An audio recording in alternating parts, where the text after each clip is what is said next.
আল্লাহ তাআলা আরো বলেন, হে মুহাম্মদ, তুমি যখন সালাত আদায় করবে তখন এই দোয়া পড়বে, আল্লাহুম্মা ইন্নী আসআলুকা ফি'লাল খায়রাতি ওয়া তারকাল মুনকিরাত ওয়া হুব্বাল মাসাকিনি ওয়া ইযা আরাদতা বিইবাদিকা ফিতনাতাল ফাকবিজনা ইলাইকা গায়রা মাফতুনিন।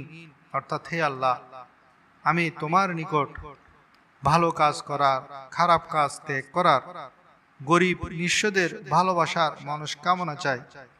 তুমি যখন তোমার বান্দাদের কঠিন পরীক্ষায় নিক্ষেপ করার ইচ্ছা করো, তখন আমাকে এই ফিতনায় জড়িয়ে পড়ার আগেই তোমার নিকট উঠিয়ে নাও।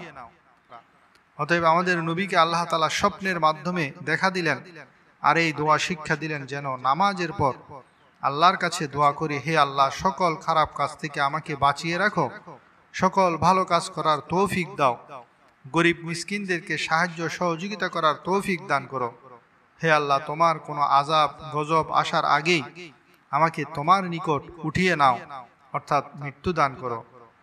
এরপর মর্যাদা লাভের জন্য বেশি বেশি সালামের প্রচলন করতে হবে, মানুষকে খাওয়াতে হবে এবং রাতে তাহাজ্জুদ পড়তে হবে। আল্লাহ তাআলা আমাদেরকে এসব কল্যাণকর দোয়া এবং আমল করার তৌফিক দান করুন। আমিন।